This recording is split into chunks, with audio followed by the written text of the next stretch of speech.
GR number 185484, June 27, 2018, Francisco I. Chavez, Petitioner, v. Imelda R. Marcos, Respondent.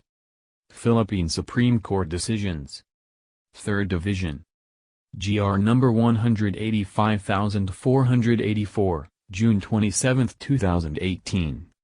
Francisco I. Chavez, Petitioner, v. Imelda R. Marcos, Respondent. DECISION. Leonen, J.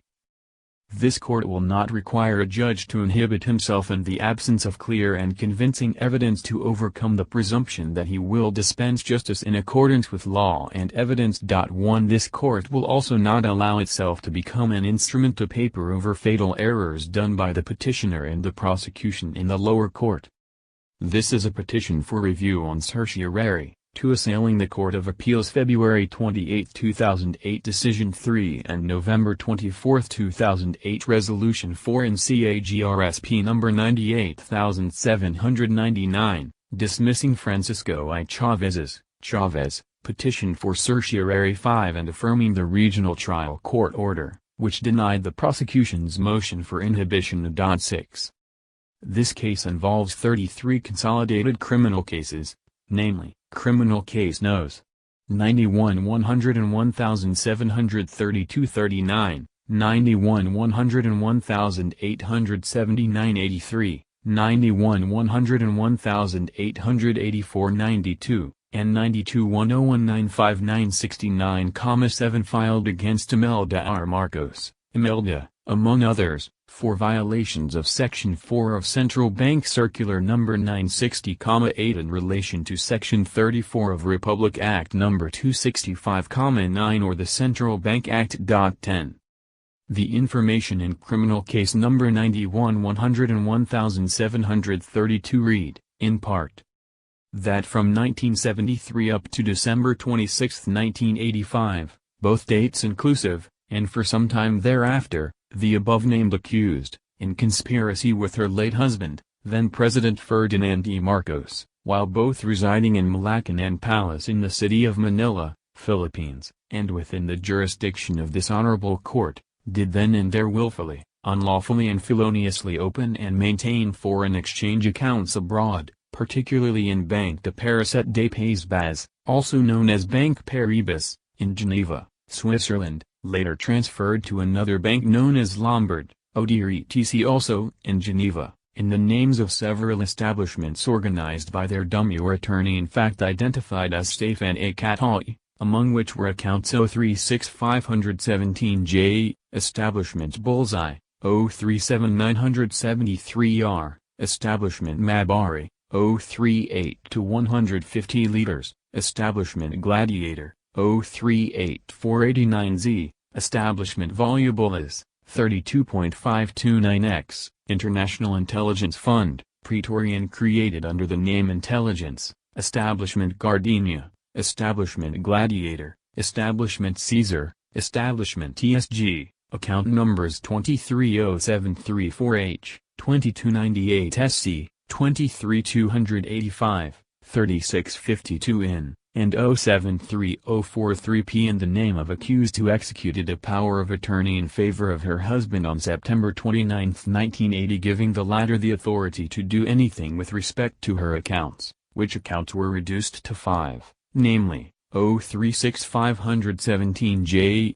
037973R, 038150 liters, 038489Z, and 036521N, which were later on transferred to Lombard, ODR-ETC for credit to the account codes 00777 per instruction on May 17, 1984 of the accused's husband and attorney-in-fact to their dummy and duly appointed administrator Stefan Catoy, who also transferred to said Lombard ODR-ETC in order to continue managing for them their hidden accounts, including the investment of $15 million in Philippine-issued dollar-denominated treasury notes, which was fully paid together with the interests on December 26, 1985, and which payment was remitted to Lombard, ODR-ETC for the credit of account codes 0777 of the accused and her late husband, which act of maintaining said foreign exchange accounts abroad was not permitted under the central bank regulations. Contrary to Law. 11. The informations for criminal case Nos. 91 101,733-39 read similarly, except for the dates of the offense, the name, s of the dummy, i's used, the amounts maintained in the foreign exchange accounts, and the names of the foreign banks where the accounts were allegedly held by the accused. 12.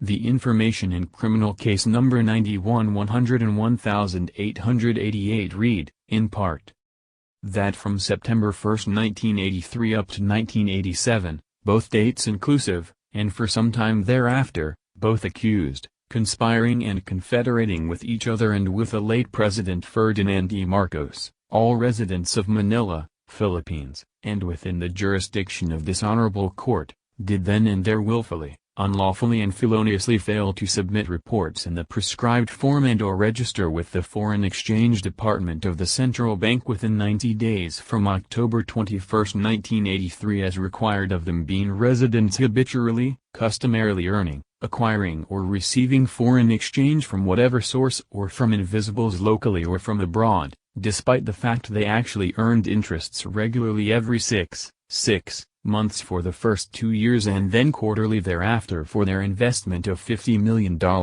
later reduced to $25 million in December 1985, in Philippine-issued dollar-denominated treasury notes with floating rates and in bearer form, in the name of Bank Hoffman, AG, Zurich, Switzerland, for the benefit of Avertina Foundation, their front organization established for economic advancement purposes with secret foreign exchange account category, rubric, CAR number 211-925-02 in Swiss Credit Bank, also known as SKA, in Zurich, Switzerland, which earned, acquired or received for the accused Imelda Romualdez Marcos and her late husband an interest of $2,267,892 as of December 16, 1985, which was remitted to Bank Hoffman, AG, through Citibank New York, United States of America, for the credit of said Avertina account on December 19, 1985, aside from the redemption of $25 million, one half of the original $50M, as of December 16, 1985 and outwardly remitted from the Philippines in the amounts of $7,495,297.49 and $17,489,062.50 on December 18, 1985 for further investment outside the Philippines without first complying with the central bank reporting, registering requirements. Contrary to Law. 13. The information in criminal case number 91 101,879 read, in part, that from September 21, 1983 up to December 26, 1985, both dates inclusive, and for some time thereafter, all accused, conspiring and confederating with one another and with the late President Ferdinand E. Marcos, all residing in or doing business in Manila, Philippines, and within the jurisdiction of this honorable court, and assisted by their foreign agent or attorney in fact Stefan G. Catoy, did then and there willfully, unlawfully and feloniously fail to submit reports in the prescribed form and/or register with the Foreign Exchange Department of the Central Bank within 90 days from October 21, 1983 as required of them being residents habitually, customarily earning, acquiring, receiving foreign exchange from whatever source or from invisibles locally or from abroad, despite the fact that they actually earned interests regularly for their investment of $15 million U.S. currency, in Philippine-issued dollar-denominated treasury notes with floating rates and in bearer form, in the name of Banque de Paris et des Pays Bas, also known as Banque Paribas, in Geneva, Switzerland but which was transferred on May 17, 1984 to Lombard, Odier et Cie, a bank also in Geneva, for the account of Coges 0777 being managed by Mr. Stefan Catoy for the Marcoses who also arranged the said investment of $15 million through respondents Roberto S. Benedicto and Hector T. Rivero by using the Royal Traders Bank in Manila as the custodian of the said dollar-denominated treasury notes, which earned, acquired or received for the accused Imelda Romualdez Marcos and her late husband an interest of $876,875 as of June 15, 1984, which was remitted to Bank Paribas through Chemical Bank in New York, United States of America, for the credit of said account code 0777 of the Marcoses for further investment outside the Philippines without first complying with the reporting, registering requirements of the central bank. Contrary to Law. 14. The other charges and the other informations read substantially the same, save for the dates of the offense, the name, s of the dummy, i's used, the amounts maintained in the foreign exchange accounts, and the names of the foreign banks where the accounts were allegedly held by the accused. 15. The prosecution's version of facts leading to the filing of the informations was summarized as follows.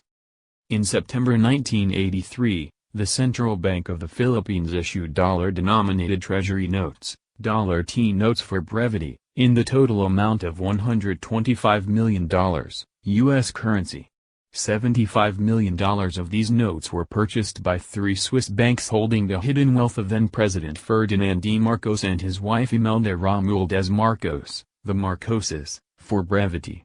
The purchases were recorded in the central bank under the name of the Marcoses frontman, then Ambassador Roberto S. Benedicto. Of this $75 million, $50 million came from Bank Hoffman, $10 million from the Swiss Bank Corporation, SBC, and $15 million from Bank Paribas. The purchases by Bank Hoffman and SBC were made through accounts owned by foundations called Avertina, Mailer I, and Mailer II, which were owned by the Marcoses, and which act of opening and maintaining foreign exchange accounts abroad without CB authorization is a violation of Sec.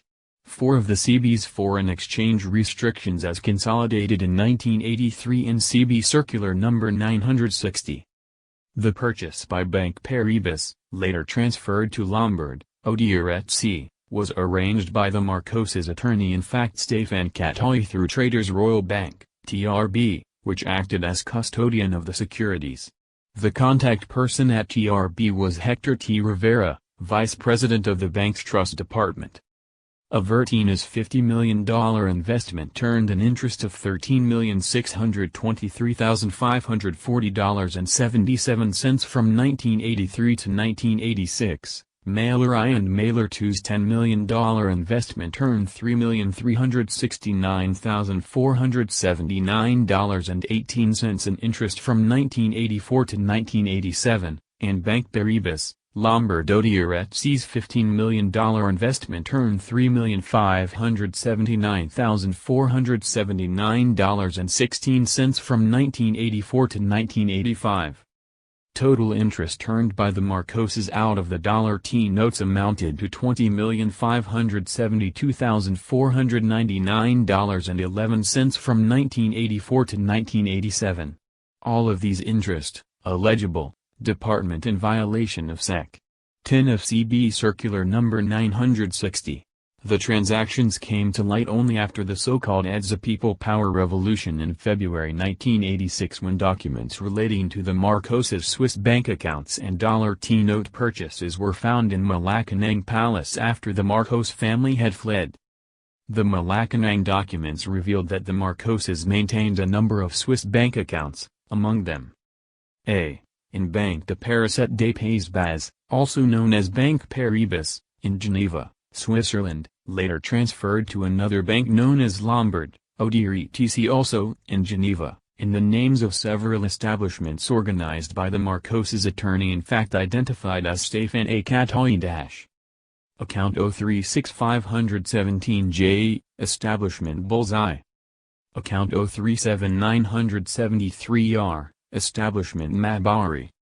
Account 038 Illegible, Establishment Gladiator. Account 038489Z, Establishment Volubilis. Account 32.529X, International Intelligence Fund. Account Praetorian created under the name Intelligence. Establishment Gardenia. Establishment Gladiator. Establishment Caesar. Establishment TSG. Accounts 23073-4H, 2298 SC, 23-285, 3652 in, and 073043P in the name of Mrs. Marcos, who executed a power of attorney in favor of her husband on September 29, 1980, giving the latter the authority to do anything with respect to her accounts, which accounts were reduced to 5, namely, 036517J, 037973R, 038150 liters, 038489Z, and 036521N, which were later on transferred to Lombard, ODR/ETC for credit to the account codes 00777. B. In Swiss Credit Bank, also known as SKA, in Switzerland, and the names of foundations which were organized successively or one after the other by the Marcoses nominees, fronts, agents or duly appointed administrators. Chavez Foundation, which was succeeded by Azio Foundation on June 11, 1971, renamed Verso Foundation on August 29, 1978, which was dissolved on June 25, 1981, and the funds transferred to Fides Trust Company in Bank Hoffman, which transferred the same to Viber Foundation under the account reference OSER on September 10, 1981. Trinidad Foundation, succeeded by Raby Foundation on June 22, 1973, which was dissolved on March 10, 1981, and whose funds were transferred to Bank Hoffman in favor of Fides Trust Company under account reference Dido, which organized PAMI Foundation. Zandi Foundation, which was renamed Winthrop Foundation on August 29, 1978, whose assets and or funds were transferred on May 10, 1981 to Fides Trust Company under the account reference Omlin Bank Hoffman, which effected the transfer of said assets and or funds to Avertina Foundation. Chavez Foundation, which was renamed Scolari Foundation on December 13, 1974, and then renamed Valamo Foundation on August 29, 1978, which was dissolved on June 25, 1981, and its assets and or funds transferred to Fides Trust Company under the account reference Omlin Bank Hoffman, which effected the transfer of said assets and or funds to Spinas Foundation, which opened an account with SKA on September 10, 1981, but which also transferred the funds to Avertina Foundation. C. In Swiss Bank Corporation, SBC, in Geneva, Switzerland, establishment, later transformed into Mailer Foundation, which was organized by the Marcoses nominees, fronts, agents or duly appointed administrators, among them Jean-Louis Sunier. Mailer I. Account number 98929 NY under Mailer II. Rosalie's Foundation, which was dissolved on December 19, 1985, and its assets and or funds transferred to Aguamina Corporations, Panama, account number 53300 with SBC. The newly installed government of President Corazon Aquino, represented by then Solicitor General Sedfrey Ordonez, lost no time in filing an application with the Swiss authorities for mutual assistance in the matter of the Marcos dollar deposits in Switzerland. The request for assistance was eventually granted by Swiss investigating magistrate Peter Cozende. Cozende issued a freeze order on all the Swiss banks where the Marcoses and their foundations had accounts, and he further required these banks and the foundations to submit relevant documents and information concerning the accounts. The Marcoses and the foundations appealed Cozende's decision. The result of the appeals was that on December 21, 1990, the Federal Supreme Court of Switzerland rendered twin decisions sustaining the position of the Philippine government and giving it a one-year deadline to file the appropriate cases against the Marcoses and their cronies, otherwise the freeze order covering the Marcos bank accounts in Switzerland would be lifted. The Presidential Commission on Good Government, PCGG, thereupon decided to request the Solicitor General, now Francisco Chavez, to file the appropriate cases against the estate of the late President Marcos, Mrs. Marcos, and other members of their family based on documents already turned over and still to be turned over by the Swiss authorities. 16. During the trial, the prosecution presented only two witnesses. Its first witness was former Assistant Solicitor General and Presidential Commission on Good Government Commissioner Cesario del Rosario. He identified Swiss bank documents and testified that they were personally received by petitioner Chavez before they were referred to him for study, evaluation, and determination of probative value. He also identified several documents signed by the late President Ferdinand Marcos and respondent Imelda. He averred that he assisted in drafting the complaints connected to the recovery of the Marcos properties. 17. As its second witness, the prosecution presented petitioner Chavez. He was presented as an expert witness in the field of law, and he corroborated Del Rosario's testimony. He testified on the formation of the task force, of which Del Rosario was a member and which prepared the criminal complaints against the Marcoses and their cronies. 18. However, petitioner's presentation as a witness was hampered by a series of scheduling issues, which resulted in several postponements and absences. Chavez's claim of bias was based largely on his perception of how Regional Trial Court presiding Judge Silvino T. Pampilo Jr., Judge Pampilo, scheduled his testimony, combined with what transpired when he failed to testify on April 24, 2007. Thus, the relevant facts from the record shall be set forth in detail. On the matter of scheduling, the regional trial issued its January 10, 2007 order, requiring Chavez to appear in court on January 16, 17, 23, 24, 30, 31, and February 6, 7, 13, 14, 20, 21, 27, and 28, 2007 to testify. This order stated further that the hearings were intransferable in character. 19. In his January 11, 2007 letter, Chavez advised the regional trial court that his entire calendar for January and the beginning of February 2007 were full, and requested later dates for his testimony, including February 20th, 21st, 27th, and 28th. The regional trial court reconsidered its January 10, 2007 order and reset Chavez's examination to February 21st, 27th, and 28th, again with the warning that these trial dates were not transferable. 21. On March 6, 2007, a day that was set for the continuation of the direct examination of Chavez, the prosecution moved that the March 6 and 7 hearings be moved on the ground that Chavez was unavailable, for he would be attending to his detained clients in Camp Capinpin, Tana, Riza 1. 22. The regional trial court granted this as well with the following warning. If the former Solicitor General failed to testify on the next scheduled hearing, all his testimonies will be stricken off the record and the prosecution be directed to formally offer its exhibits. 23. On March 20, 2007, Prosecutor George H. Yard Jr., Prosecutor Yard, filed a motion to cancel hearing of April 11, 2007, on the ground that he would be attending the National Prosecutors League of the Philippines annual convention in Boracay Island from April 11 to 13. Thereafter, in a letter dated March 21, 2007, Chavez asked to be excused from attending the April 10, 2007 hearing due to an intransferable court-martial setting in Camp Capinpin, Tana, Rizal, 24, but advised the regional trial court that he would be available to testify on the April 11 and 24, 2007 hearings. 25. Judge Pampilo denied Chavez's request in a letter dated March 22, 2007 and the prosecution's motion to cancel the April 11, 2007 hearing. 26. Thereafter, Chavez pleaded that Judge Pampilo reconsider the denial and made a commitment that he would no longer request for further postponements. 27. Thus, Chavez did not attend the April 10, 2007 hearing. He attended the succeeding hearing on April 11, 2007.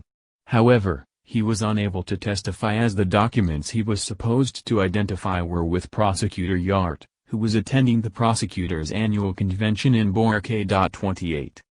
Subsequently, Chavez was scheduled to continue his direct testimony on April 24, 2007. However, the prosecution filed a motion to inhibit, 29, seeking Judge Pampilo's inhibition, and set it to be heard on April 24, 2007.30. Reacting to the motion to inhibit, Chavez explained in a letter dated April 23, 200,731 that he would not appear in court on April 24, 2007. I would have decided to go to court to continue my direct testimony on April 24, 2007 at 1 p.m. were it not for the receipt of this motion to inhibit. As a witness, I cannot presume that the motion to inhibit, which is set for hearing also on April 24, 2007 at 2 p.m., will be outrightly denied by this honorable court, who would then direct the prosecution to continue with the presentation of its evidence. In line with due process, I proceed along the assumption that at the hearing of the motion to inhibit, Your Honor will give the accused an opportunity to submit their comment thereon, thus necessarily resulting in the cancellation of the April 24, 2007 setting. I say that the cancellation of the April 24, 2007 setting follows as a necessary consequence of the motion to inhibit, because such motion raises a question of first priority which must be first resolved by Your Honor before further proceedings are undertaken. In view of the foregoing considerations, I most respectfully submit that my presence at the April 24, 2007 setting would no longer be necessary. I hasten to reaffirm my commitment to continue my direct testimony once the issue of Your Honor's inhibition shall have been resolved with finality. 32, emphasis in the original. Thus, Chavez did not attend the hearing on April 24, 2007 despite being scheduled for direct examination. 33. Attorney Napoleon Nui Gallet, Attorney Gallet, a lawyer from the Presidential Commission on Good Government, appeared before the court with a memorandum from then-Secretary of Justice Raul Gonzalez, authorizing him to prosecute the consolidated cases. As Chavez took issue with Attorney Gallet's appearance, this court shall quote extensively from the transcript of stenographic notes of the trial on April 24, 2007. Attorney Gallet. Good afternoon, Your Honor. Attorney Napoleon Nui Gallet for the PCGG. Your Honor, just a brief manifestation before the start of the proceedings. A while ago, Your Honor, before this honorable court convened the proceedings, I showed this memorandum to Prosecutor Yard dated April 17, 2007, signed by Honorable Secretary Raul Gonzalez, which, Your Honor, the wordings is quite probably this letter will state for itself, Your Honor, and I am showing this to Prosecutor Yard and for an eventual filing into the records of this honorable court. This memorandum simply designates this humble representation authorizing, Your Honor, to prosecute this case even in the presence or without the presence of any public prosecutor. Court. So even without Prosecutor Yard, you can proceed with the presentation of that memorandum with or without the prosecutor. What can you say, prosecutor? Pros. Yard. Well, Your Honor, I still have to check with the office. As of now, I cannot confirm or deny the truthfulness or the authenticity of this memorandum. Court. You mean to say you are not familiar with the signature of your boss? Pros. Yard. I am familiar with the signature of my boss, Your Honor, but since this appears to be a Xeroxed copy, I cannot yet confirm or deny. In any case, Your Honor, this representation will not contradict the wishes of my boss. I will accept the contents of this memorandum, Your Honor, after the manifestation of Attorney Gallet. Court. Proceed, Attorney Gallet, because I will no longer allow Attorney Yard to speak for and behalf of the DOJ as well as the PCGG. Pros. Yard. If Your Honor please, interrupted. Court. Go ahead, Attorney Gallet. Attorney Gallet. If Your Honor, into the records, I am submitting this April 17, 2007 memorandum. Court. Yes, place it on the record and that you are from DOJ, then understood. Attorney Gallet. Without prejudice to the authority given to this humble representation, may I be allowed, Your Honor, that Prosecutor Yard be given the courtesy to speak. Court. Go ahead, Attorney Yard. Pros. Yard. Your Honor please, we have a pending motion to inhibit and I think it is a matter of preferential that this motion to inhibit be first ruled upon by this honorable court. Court, it's okay with me, I can rule it today. Considering that there is already an opposition and or summary filed by, interrupted. Pros. Yard. Your Honor please, I haven't received a copy of that opposition. Court. Can you furnish him a copy of that today? Attorney Sisson. Yes, Your Honor. Pros. Yard. Your Honor, please again, I would like that my copy be formally served with the office as an official receipt. In the first place, Your Honor, this is not a receiving clerk of the office and I suggest that I receive it officially, Your Honor. Court. There is a proof of service that it was sent in your office. Pros. Yart. Yes, Your Honor, I still have to receive it in the office. Court. What is your comment, Attorney Gallant being the lead prosecutor? Attorney Gallant. Your Honor, I have so much respect to the distinguished public prosecutor, but it is of judicial notice that furnishing a copy is not limited to furnishing the copy that the office of any particular counsel. As a matter of fact, that can be very well made at this moment in time. If the defense counsel, Your Honor, has an extra copy, I suggest that he give it to Prosecutor Yart, Your Honor. Pros. Yart. I vehemently object to that. In the first place, Your Honor, I manifested a while ago that I still have to check on the authenticity of the memorandum, Your Honor, but it seems that this honorable court has egged Attorney Gallant to proceed and take over my function as the public prosecutor, Your Honor. I haven't seen or checked with the office whether or not Attorney Gallant was sent a copy of this. Interrupted. Court. Okay, we will have a 10-minute recess. We will call the office of the secretary. I will ask my clerk of court to call the office of the secretary to confirm. Recess for 10 minutes. Session resumed. Clerk of court. Your Honor, I have called already the office of the secretary and she said that this memorandum is authentic, Your Honor. Pros. Yart. Okay, Your Honor. 34. Having resolved the issue of the authenticity of the memorandum authorizing Attorney Gallant to prosecute the case, the regional trial court proceeded to resolve the other pending incidents. Court. There are two pending incidents. One is the oral motion citing for contempt and the other one is a motion to inhibit the honorable judge as well as the opposition. You can now argue. Pros. Yart. Yes, Your Honor. With respect to the first, I have filed an explanation yesterday and I have confirmed with the clerk of court if they received the copy of the explanation. Court. Do you want to counter-argue the explanation? Did you give him a copy of that explanation? Pros. Yart. I sent a copy through registry receipt, Your Honor, and if he would like, Your Honor, I can give him a copy of the explanation. I have a copy, I have it photocopied. Attorney Sisson. I don't need, Your Honor. I will just submit, Your Honor. Court. Okay, second incident is the motion to excuse. Interrupted. Pros. Yart. Your Honor, please, as stated by the counsel for the accused, he has filed in opposition or comment to the motion and this representation would humbly request only for a period within which to reply on it, and then it will be up to the counsel for the accused whether or not he will answer to that reply and we can submit it for resolution. That is my request, Your Honor. Court. He is already authorized because there is already a memorandum. Attorney Gallant. May I say something, Your Honor? Court. You are no longer authorized by the DOJ to represent. Pros. Yart. With the kind permission of Attorney Gallant, Your Honor. Attorney Gallant. Your Honor, may we hear, Your Honor, that position of the, interrupted. Attorney Sisson. Your Honor, I understand today we have another incident. We have a hearing set today based on the previous order by the Honorable Court for the presentation of the last witness.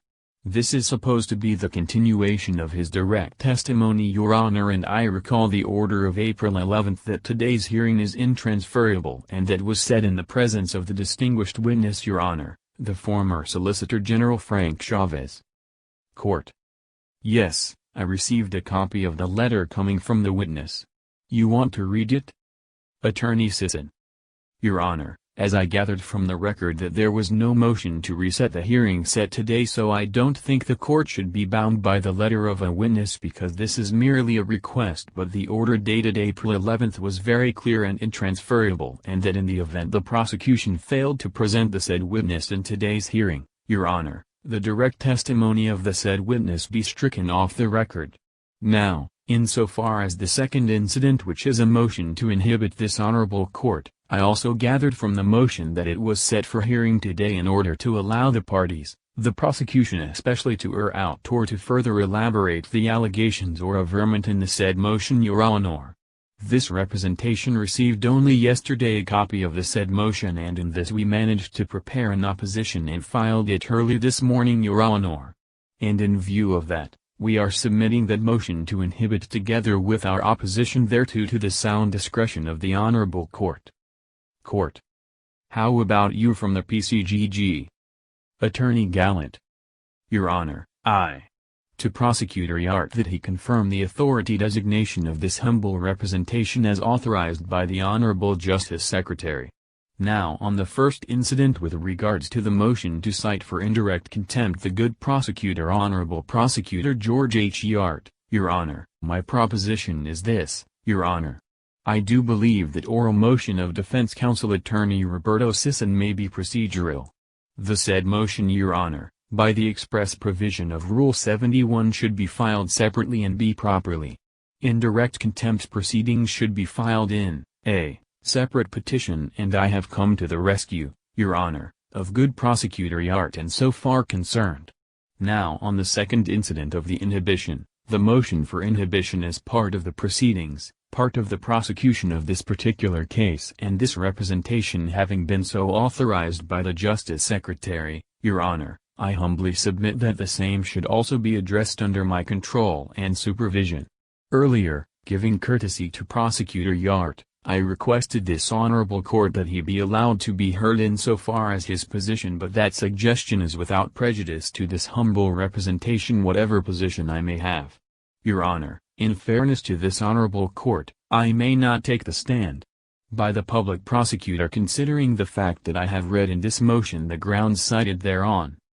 Nonetheless, Your Honor, considering the fact that the defense counsel had already filed its opposition, it is this honorable court's call now to resolve the same without any further proceedings. And so as Your Honor, not to be accused any further of delaying this case, it has been the position of the defense counsel, it is my humble submission that the subject motion for inhibition be now resolved. Attorney Sisson. This is something on the issue of citing in contempt of court. I recalled during the previous hearing, Your Honor, that I just asked the court that Prosecutor Yart be asked to explain why he was absent, and it was the witness, Your Honor, who suggested that it was contempt, and he asked me if it was direct or indirect, and I answered him that it was direct contempt, and he said it is wrong. There should be a proper procedure which has to be followed. You are referring to an indirect contempt, that is what he said, Your Honor, and believing and thinking that he was correct, although now I realized it is wrong, Your Honor. I mentioned also indirect contempt, but I wasn't. That the public prosecutor be cited indirect contempt. I did not say that, Your Honor. Pros. Yart. In my case, Your Honor, I have filed my explanation, and I think the matter can now be resolved in respect to the manifestation of Attorney Gallant, Your Honor. In the terms of Attorney Gallant, Your Honor, we would like the matter of motion to inhibit be resolved with or without the earlier request of this representation that it be given a period within which to reply, Your Honor. Again, Your Honor, since the motion to inhibit was a product and a toil of this representation, Your Honor, and was actually based on his personal observations, may I still request that I still be given a period within which to react on the opposition, Your Honor, filed by the defense counsel. Court. If you want, you can argue now, because according to the lead prosecutor now, Attorney Gallant, he moves that the two incidents be submitted for resolution today. Attorney Sisson. We are willing to argue in open court. Pros. Yart. Your Honor, I cannot argue on it because I haven't read the copy of the opposition. Attorney Sisson. I can make an oral manifestation, Your Honor. Pros. Yart. And besides, Your Honor, I think it is wiser for me to read it and think it over rather than just stand here and argue based on what I will hear, Your Honor. Court. You ask the authorized prosecutor. Attorney Gallant. Your Honor, in the continuation of my statement regarding the incident of the motion for inhibition, my position is clear on that matter. As the designated lead prosecutor in this case, Your Honor, it is my proposition that the subject incident be considered submitted for resolution, Your Honor, because the very ground are very simple. The defense counsel was already heard. On the third incident, and this is the very important one because probably the Department of Justice is alarmed by the barrage of accusations coming from the defense counsel that this case has been delaying for several years, and it is part of the records, Your Honor. As a matter of fact, this humble representation brought a letter to Judge Del Rosario suggesting that we should always be prepared with all the exhibits or fees. That we lose this case by technicality, and I have written a letter to that duly filed with the legal office, Your Honor. Now this is now the pending incident where the Solicitor General Frank Chavez would have to continue his testimony with regards to some other areas not yet testified to. Now Attorney Chavez is not around. Likewise the records, Your Honor, are not brought by Public Prosecutor Yart, Your Honor. So, that is now the dilemma of the Honorable Court. Now the defense counsel is firm on its stand that the prosecution be deemed the right to have waived to complete the testimony of Frank Chavez. To settle the issue, Your Honor, in the presence of Judge Del Rosario, Your Honor, who has been handling this case, and Prosecutor Yart, there are several documents which the object of the continuation of testimony of Solicitor General Frank Chavez. I have been vocal enough challenging, Your Honor, the defense counsel to just admit the existence of these documents. If he has the nerve to show and admit the same, probably, Your Honor, there is no reason, Your Honor, why we cannot proceed with the formal offer of documentary exhibits, and I challenge this, Your Honor, in this appropriate proceedings to the defense counsel. 35, grammatical errors in the original. Thereafter, the exchange which led to the termination of presentation of evidence for the prosecution commenced, thus. Attorney Sisson: May I know what these documents are, because if I recall it right, as early as late last year, Your Honor, the said witness would be presented for the purpose of identifying only three documents, which are the affidavit and the newspaper clipping which mentioned his name, Your Honor. It was an article about him. So I cannot understand why this representation is being asked again to admit on the truthfulness or existence for several documents that agreed upon to be marked and identified in the course of the direct examination of said witness. Attorney Gallant: Judge Del Rosario is present, Your Honor, and with that memorandum he is still designated subject to his physical condition, and even in the presence of Public Prosecutor Yart. The defense counsel is talking of three documents. The two affidavits of Solicitor General Frank Chavez and the subject newspaper clipping. Now if that would be the case, would the defense counsel stipulate the said two affidavits and the newspaper clippings, Your Honor, as existent, and the contents of the two affidavits to form part, Your Honor, of the testimony of Solicitor General Frank Chavez? Court: Yes. What can you say, Attorney? Attorney Sisson: Your Honor, I think this representation was very clear on that matter. If only to dispense with the presence of that witness, we already agreed as early as before last December to the existence of the documents, Your Honor, and however, unfortunately for this representation, the prosecution insisted in presenting the witness despite the admission that we already made in so far as the existence of these documents. Court: What are these two documents? Attorney Gallant: The two affidavits, Your Honor, supplemental affidavit and supplement to the supplement affidavit. Three affidavits, Your Honor. Court: Another one? Attorney Gallant: Newspaper clipping. Court: So three affidavits as well as the newspaper clipping? Attorney Gallant: Yes, Your Honor. Attorney Gallant: If the defense counsel would like to stipulate, Your Honor, first, my request for stipulation is this: the existence of those documents as I have mentioned. Second, Your Honor, the contents of this affidavit should be considered as part and parcel of the testimony already adduced before this honorable court by the said witness Frank Chavez.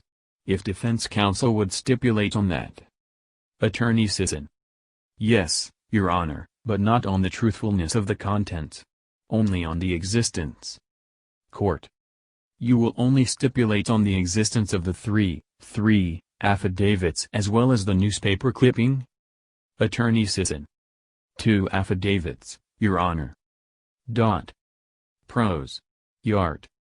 3. Affidavits with several annexes. Attorney Gallant. The reason why I am doing this is I would like to emphasize, before this honorable court that it is only the defense who is much willing to the early disposition of this case. Only the prosecution is so circumstanced, Your Honor, that there is a need for the continuance of the testimony of Solicitor General Frank Chavez to further identify those documents. Now if he is not willing, we are willing to proceed with the formal offer of Exhibits. 36, grammatical errors in the original. At this point, the regional trial court returned to the issue of the motion for inhibition. Court. There is a pending oral motion that based on the letter of former Solicitor General Frank Chavez that he requested that he will not attend for today's hearing because the court first resolves the motion for inhibition. Attorney Sisson.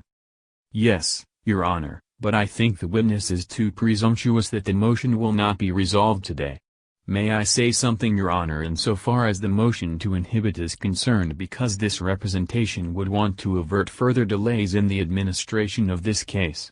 In lieu of the opposition that this representation filed today, may I be allowed to just withdraw that and make my opposition oral today to give counsel or the public prosecutor to orally argue out also on what I have to say insofar as the motion to inhibit is concerned. Court. You mean to say that you will withdraw your written opposition? Attorney Sisson. Because the contention of the public prosecutor, Your Honor, is that they will be asking for 10 days from receipt of that, and there is no telling when they will receive that, Your Honor, and there is also no telling when Frank Chavez will be available again, Your Honor, and as shown by the records, he has been asking for resetting not on a weekly basis but on a monthly, Your Honor. Court. As prayed for, the written opposition is now withdrawn from the records of this case. You can argue your opposition. Attorney Sisson. Your Honor, we would like to oppose the motion filed by the prosecution as showing the records of this case as early as November or December of 2006. The prosecution was already ready to rest their case, and on the last minute they made an effort to defer the filing of the formal offer, Your Honor, and despite the objection of this representation, the prosecution was granted their request and they were allowed to present their witness Mr. Frank Chavez, Your Honor, and during the course of this hearing, it was agreed by the parties in open court that the said witness will only be asked to identify two affidavits and a newspaper clipping, which he has done already, Your Honor. And in succeeding hearings, over the objection of this representation, and despite all of these objections, the motion to reset at the instance of the prosecution was granted by this honorable court, and it should be noted also, Your Honor, that the settings were suggested by the witness. In other words, Your Honor, they were done in coordination with the schedule of the witness, and in all these instances, the prosecution was granted their request. Now insofar as the allegation giving suspicion on the impartiality of the honorable judge when it said that all hearings are intransferable in, I think it is normal in any jurisdiction in the most courts, Your Honor, because if we will not have that, the case will not come to an end, Your Honor. Also, Your Honor, insofar as the allegation here in this motion that my client will be running based on the newspaper clipping, Your Honor, in the Manila Times dated February 12, 2007, this representation, Your Honor, obtained from the Commission on Elections a certification that my client did not file any certificate of candidacy for the coming elections, Your Honor. So, the suspicion of the prosecution that the motion to inhibit should be granted because my client is running for public in this jurisdiction, Your Honor. Court.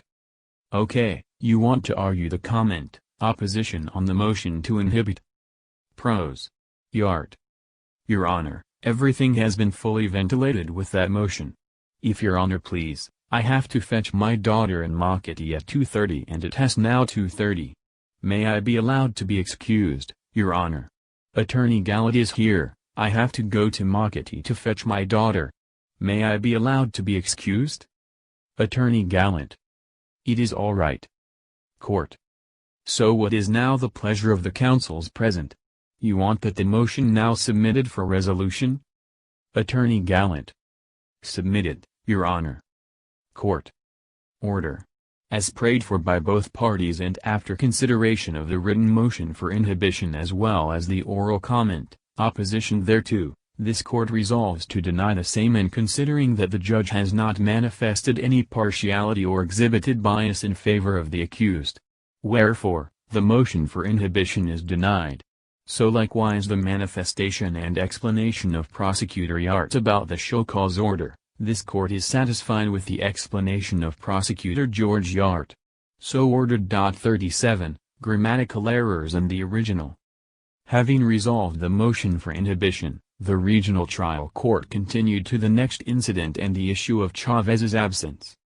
Attorney Sisson: Your Honor, the incident today is supposed to be continuation of direct examination of the witness for the prosecution, and I don't see him around, Your Honor, despite that he should be present for today's hearing. Court: That is why I show you the letter coming from the former Solicitor General, the reason behind why he did not attend in today's hearing. Attorney Sisson: Yes, Your Honor, as I said also, the witness is too presumptuous that the motion to inhibit will not be resolved immediately, Your Honor. So in view of that, we will move that the testimonial evidence given by the said witness be stricken off the record of the order of this honorable court dated April 11th. Attorney Gallant: Your Honor, it is too much on the part of the defense counsel to move for the striking out of the testimony of the said witness. As I have said, the issues are simple. The witness has already testified and the witness is still very much willing to continue his testimony.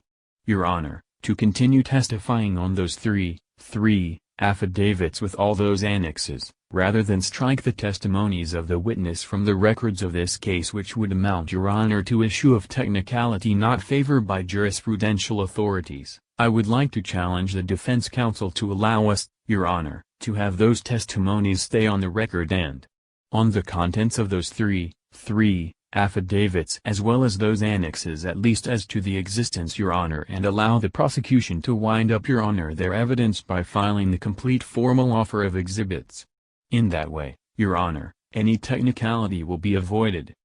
Attorney Sisson: Your Honor, I said that if only to give teeth to the order of the Honorable Court last April 11th, in any event, Your Honor, this representation has maintained as early as 5 months ago that he is willing to stipulate, Your Honor, on the existence of the affidavits of Attorney Chavez as well as the existence of the newspaper clippings, but not as to the truth and veracity thereof, Your Honor.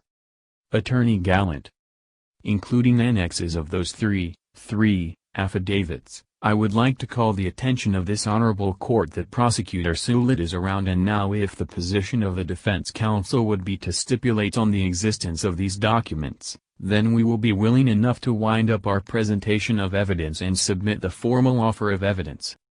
Attorney Gallant: The pending motion to strike out seems to have been superseded, Your Honor, by the defense counsel himself when he entered into stipulation regarding the existence of these documents, Your Honor, whom those annexes and the affidavit of Frank Chavez, and as a matter of act without waiving the stipulations made by the defense counsel, the Sandigan prosecutor Wendell Barreras Soulet is showing, Your Honor, to the defense counsel the original of those documents. Court: Is that correct, Attorney Sisson, that the testimony of former Solicitor General Frank Chavez remains in the records considering the existence of three affidavits as well as the newspaper clipping and the annexes? Attorney Sisson: Yes, Your Honor. Only as to the existence of these documents, it is subject to our cross-examination. Attorney Gallant: So the affidavit dated October 6, 1999. Court: So the testimony of former Solicitor General Frank Chavez is now deemed terminated, correct me if I'm wrong. Attorney Gallant: Yes, Your Honor. Court: You want to cross-examine the Solicitor General? Attorney Sisson: I will like to ask for one setting to cross-examine him, Your Honor, and that one said setting I will be presenting my first witness. Court: How about formal offer of exhibits? Attorney Gallant: We will be formally offering our exhibits. Court: Is that correct? Is it procedural? Prosecutor Soulet: That, interrupted. Prosecutor Soulet: At the same time you will cross-examine? Attorney Gallant: We will file our formal offer of exhibits 10 days from today. Court: But you will cross-examine the witness Frank Chavez after the cross-examination. You will file your formal offer after the cross-examination. Attorney Sisson: Your Honor, I will not cross-examine anymore. Court: Okay, order. Considering the manifestation of both counsels, the testimony of the former Solicitor General Frank Chavez is now deemed terminated and that the defense counsel manifested that he is no longer cross-examining the witness.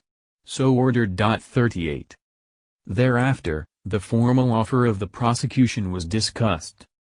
Court: Do you want to formally offer orally or in writing?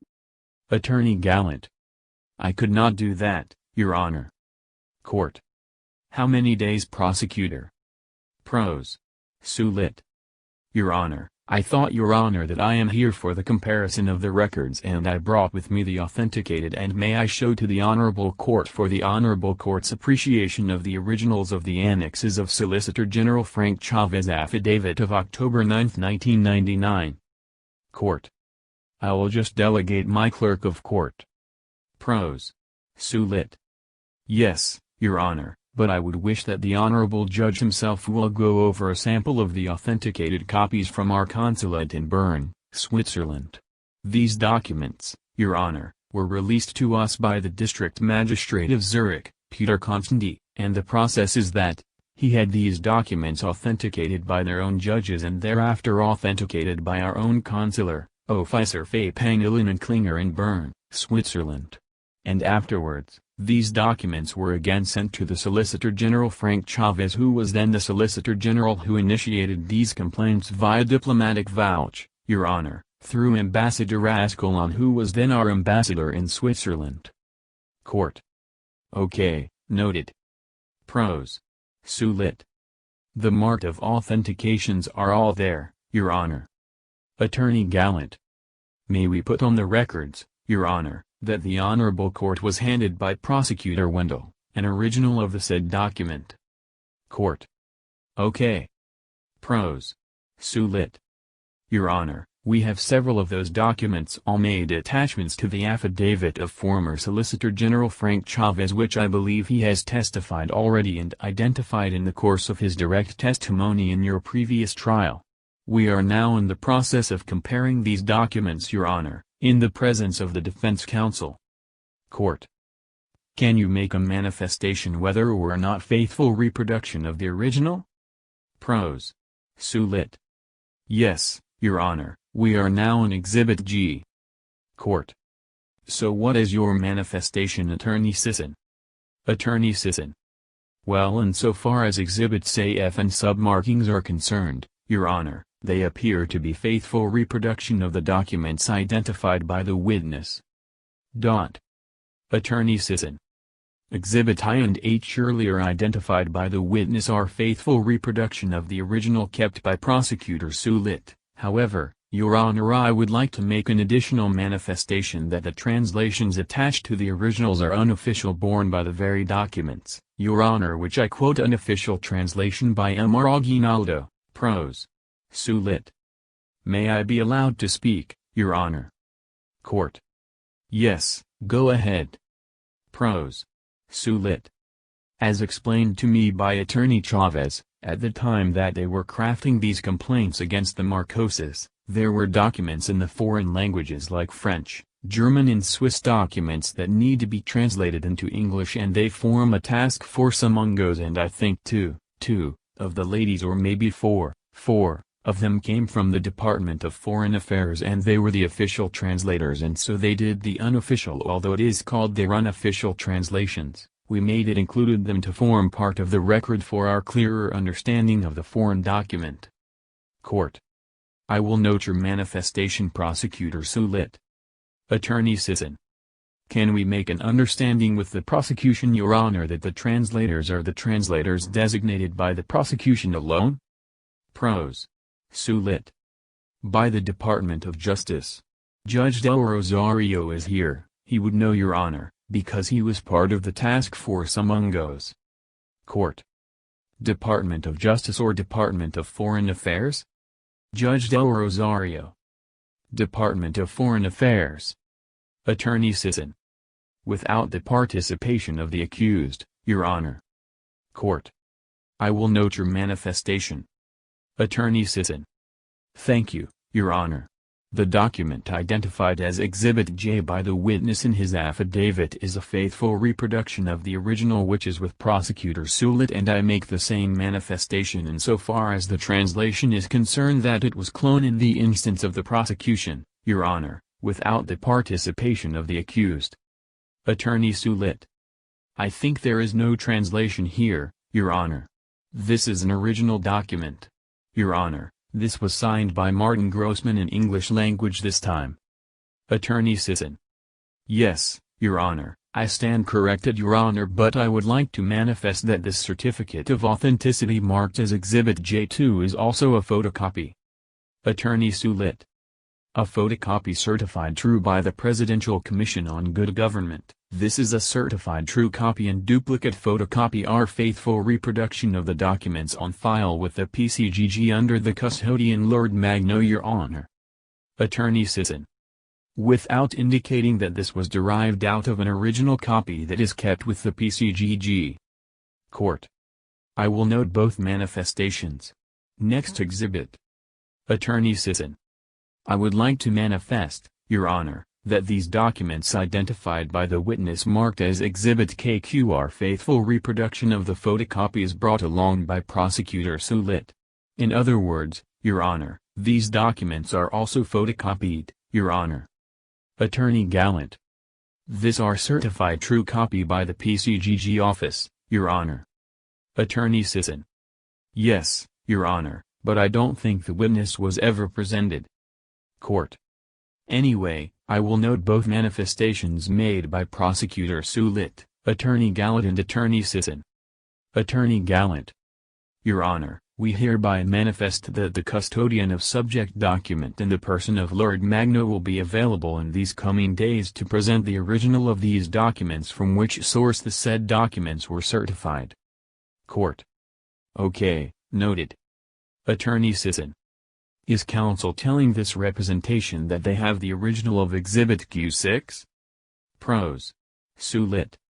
I saw them, Your Honor, only that they cannot give that to me and I don't know why. They kept it in their files. Court. The originals are with the PCGG? Pros. Soulet. Yes, Your Honor. I think those documents were sent to them directly, I don't know how, but they are not willing to. With the original, but I saw the original. Attorney Gallant. These documents were only marked as certified true copy of the original from the PCGG.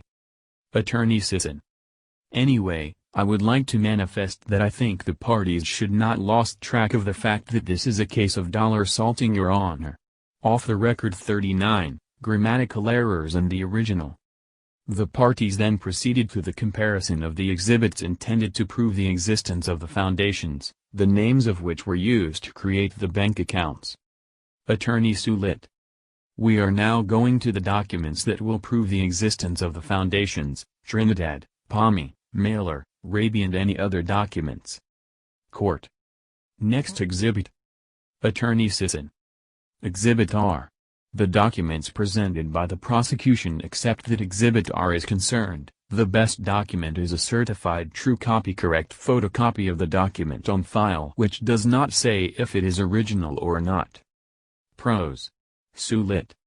How about the other documents, do you want me to bring it? Court. So no more? Pros. Soulet. No, there is another, Your Honor. The original copies, compliance dated February 16, 2001, and the attached first supplemental affidavit of Francisco Chavez dated February 15, 2001. Attorney Sisson. We admit the existence of that already, Your Honor. Pros. Soulet. How about the second supplemental affidavit on the Trinidad Foundation dated February 16, 2001? Attorney Sisson. The existence again, Your Honor. Pros. Soulet. And how about the attached documents which were also certified Xerox copy of the PCGG under the same person Ma. Lord Magno? Attorney Sisson. May we browse to the original of these documents? Pros. Sue lit. Okay. Attorney Sisson. The records will tell out they are certified Xerox copies. I don't know what that means by the records custodian of the PCGG. Attorney Gallant. Your Honor, these are being certified Xerox copy as indicated in the subject document. Court. I will note both manifestations. Pros. Sue lit. Statement of account of Trinidad Foundation, and they are all certified Xerox copy on the one filed at the PCGG. They were sent to the PCGG. Judge Del Rosario. Yes, statement of accounts of Marcoses. Pros. Sue lit.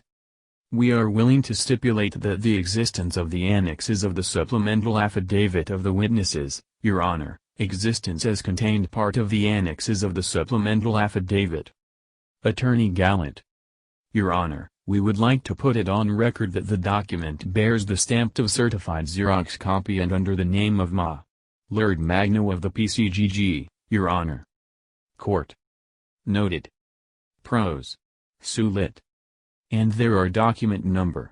This document were given serial numbers from Switzerland. Attorney Gallant.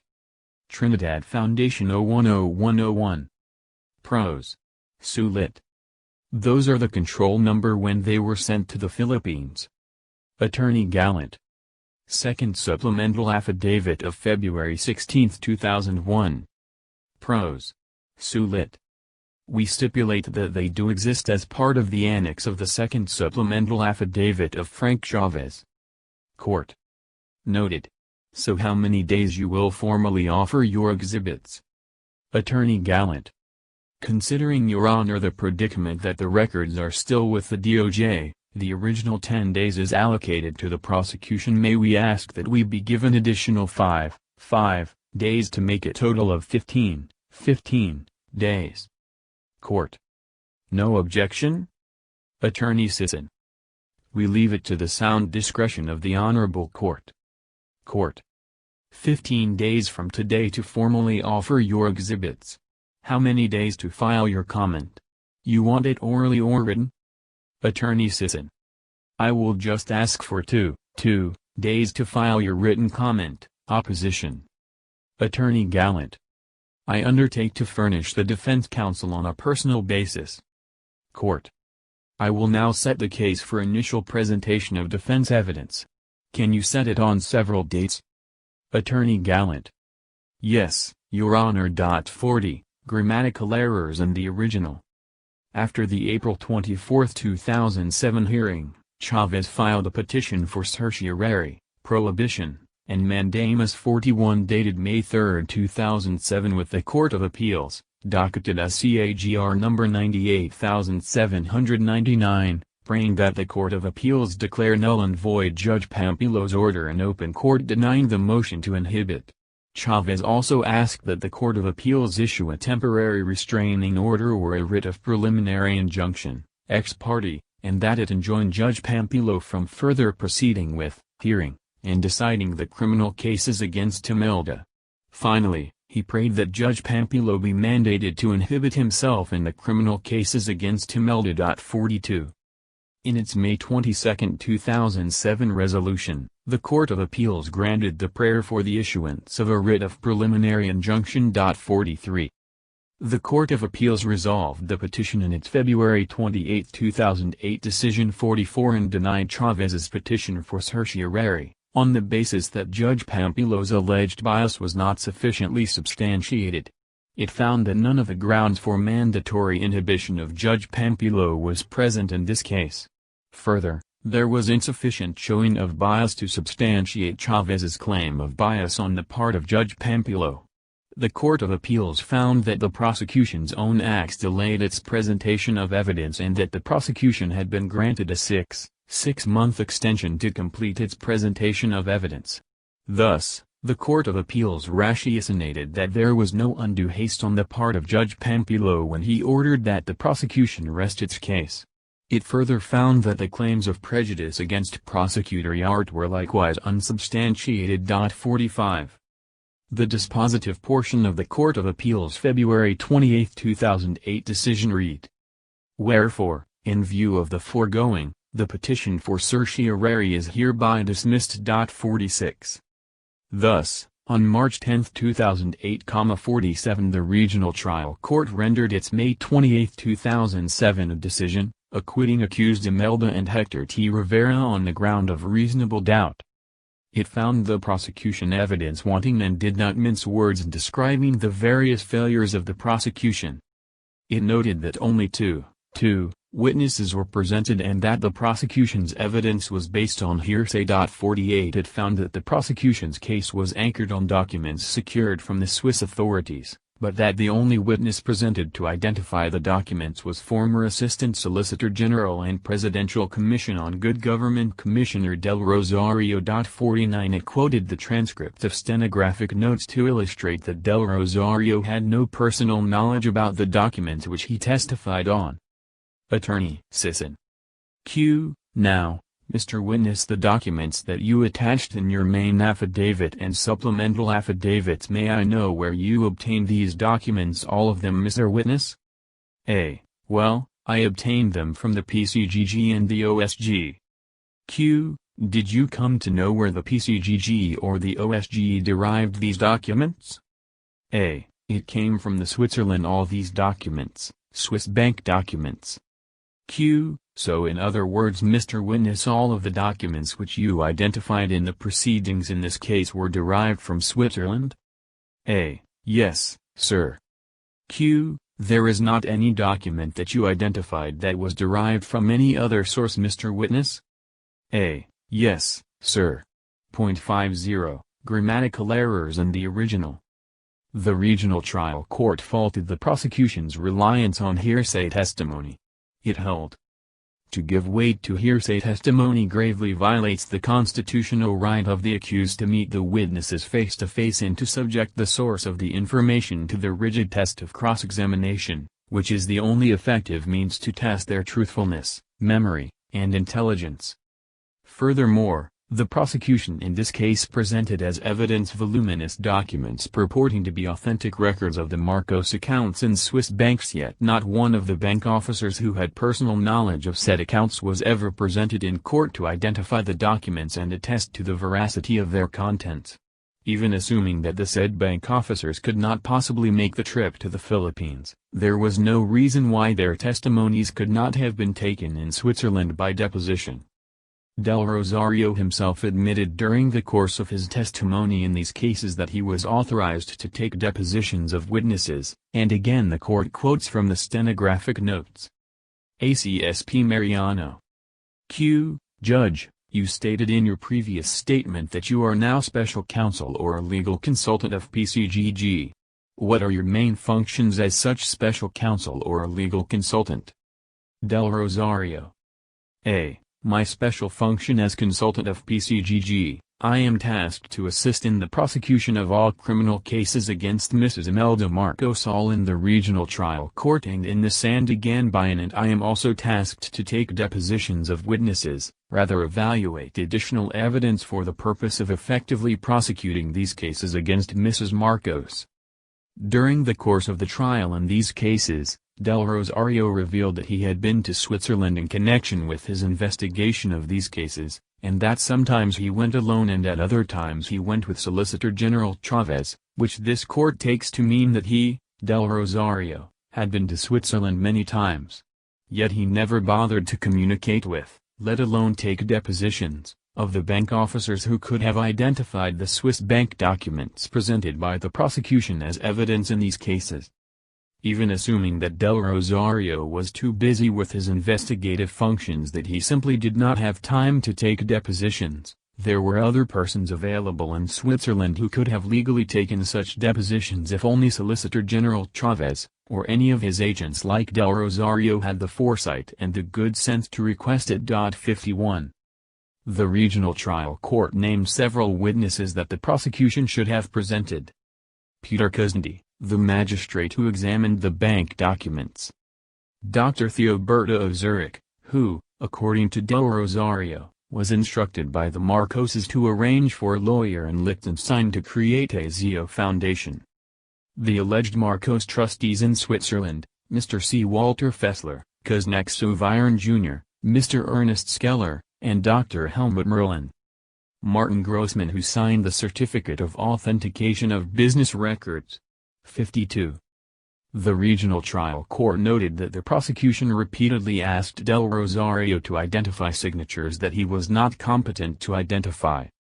Many times during the course of the trial in these cases, the prosecution asked Del Rosario to identify signatures of persons whose handwriting he was not competent to testify on, and despite his own admission that he was not a handwriting expert.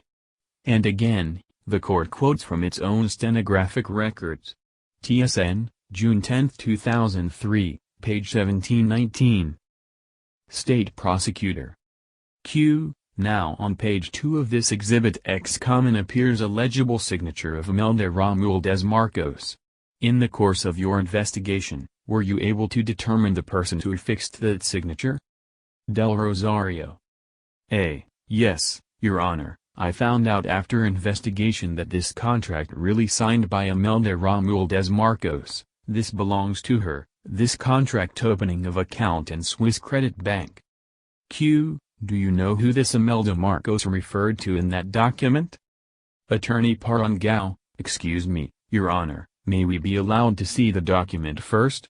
Your Honor, may I just manifest that the signature has no print or any indication that the signature belongs to a certain person.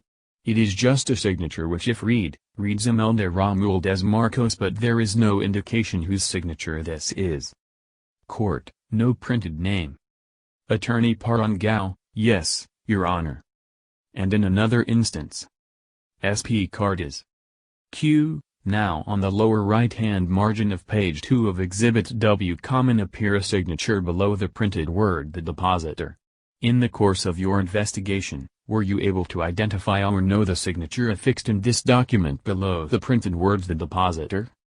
A. The very usual and familiar signature of the late President Ferdinand E. Marcos. SP Cartas, may I request that the signature of Ferdinand E. Marcos appearing on the lower right-hand margin of page 2 of Exhibit W be marked as Exhibit W2. Court, mark it. SP Cartas. Q. And on the lower left-hand margin of page 2 of the same exhibit appears a signature below the printed words Swiss Credit Bank. Were you able to find out in the course of your investigation the person who affixed this signature? A. I do not know the name of the person who affixed the signature, but this could be the authorized representative of Swiss Credit Bank. Q. Why do you say so? A. Because it appears below the words Swiss Credit Bank and it is a contract, sir. Similar exchanges between the state prosecutor and star witness Del Rosario were repeated many times during the course of the trial with respect to the signatures of the late President Marcos and Mrs. Marcos. But the most absurd of all was when on cross-examination, Del Rosario could not identify the signature of Martin Grossman, the person who issued the certificate of authenticity of the Swiss bank documents used by the prosecution in these cases, to wit, TSN, October 10, 2006. Q. Now Mr. Witness, in this certificate of authenticity of business records, appears a signature above the printed name Martin Grossman. Do you recognize that signature? A. I am not familiar with the signature, sir. Q. You are not familiar. So in other words, you do not know if this is the signature of Mr. Martin Grossman, whose printed name appears below that. A. Yes, but I rely on the certification. 53. The regional trial court also noted that the documents presented were photocopies and that the prosecution had not established any basis for presenting them instead of the original documents. 54. Thus, the regional trial court found that the prosecution failed to present competent proof of the alleged offense and of the conspiracy among the accused. Regarding the prosecution's attempt to establish the conspiracy, the regional trial court held. The prosecution merely presented documentary evidence that Roberto S. Benedicto invested in the Philippine-issued dollar-denominated treasury notes. It did not say that Mr. Benedicto did the transaction for herein accused. He did it for himself alone. In fact, under the compromise agreement executed in November 1990 between the government and Mr. Benedicto, There was no mention about the above alleged investments of Mr. Benedicto in behalf of herein accused. Otherwise, Mr. Benedicto would have made his being the alleged dummy a part of the compromise agreement. Furthermore, neither did the prosecution submit any documentary proof that the three Swiss banks from where the alleged dollar remittances emanated, namely, Bank Hoffman, SBC and Bank Paribas, held the dollar notes for accused Marcos. The court is cognizant of the fact that the government has expended untold time, effort and money in the prosecution of these cases, but the accused has the constitutional presumption of innocence. The prosecution in these cases failed to discharge the burden of proof required in criminal cases. This court cannot in all conscience convict the accused on the basis of mere hearsay and on the basis of documents which were not authenticated and proved in the proper manner. 55.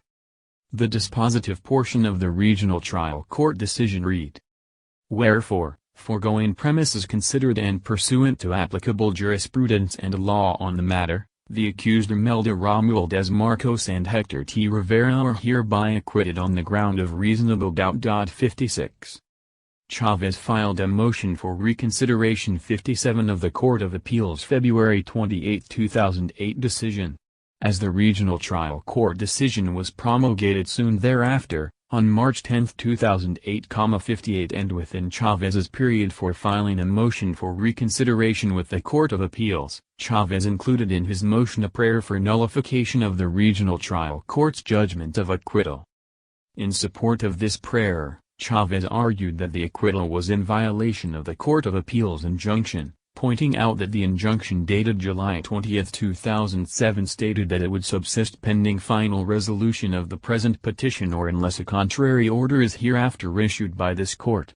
59 He insisted that his case before the Court of Appeals was still pending final resolution because of his motion for reconsideration and that there had been no order dissolving the injunction. 60. In its November 24, 2008 resolution, the Court of Appeals denied the motion for reconsideration and the prayer for nullification of the regional trial court's March 10, 2008 decision. It held that the prayer for nullification was improper considering that it was not covered in the original petition for certiorari. It also noted that the assailed regional trial court decision was rendered after the Court of Appeals had already denied the petition for certiorari. The dissolution of the writ of injunction was deemed carried with the dismissal of the petition for certiorari. 61. Thus, Chavez filed this petition for review on certiorari before this court. After Imelda filed her comment 62 and Chavez filed his reply, 63 this court gave due course to the petition. 64 Chavez filed his memorandum, 65 and Imelda, after seeking four extensions of time to file, 66 finally filed her memorandum 67 by mail on January 4, 2010. On October 3, 2016, this court required the parties to move in the premises and to inform this court of pertinent developments which may be of help in the disposition of this case, or which may have rendered it moot and academic. 68 On November 18, 2016. Counsel for petitioner informed this court that petitioner Chavez passed away on September 11, 2013. 69 Thereafter, counsel for petitioner filed a motion for Resolution 70 arguing that petitioner's action survives his death as it involves an issue not personal to him, namely, the national coffers, and that his death does not render the remedies prayed for moot and academic, or impossible. 71. Petitioner claims that the Court of Appeals should have appreciated Judge Pampilo's demeanor and overeagerness to decide the case as evidence of grave abuse of discretion. 72 He characterized Judge Pampilo's scheduling of the prosecution's witness as a noose-tightening tactic. 73 He claimed that due to the unreasonableness of the schedule for his testimonies, it was inevitable that the prosecution would have to request for adjustments, and thereafter accept any resetting with the warning that its presentation of evidence would be deemed terminated. 74 Judge Pampilo made it impossible for petitioner or for Department of Justice State Prosecutor Yart to appear at the hearing date set by the court. 75 By hourly denying the motion to inhibit on April 24, 2007, Judge Pampilo essentially forced the prosecution to present its evidence on the very same day, or end its presentation of evidence. 76 Petitioner also claims that Judge Pampillo, Attorney Gallant, and Attorney Robert Sisson, Attorney Sisson, all acted with a common objective of railroading the cases.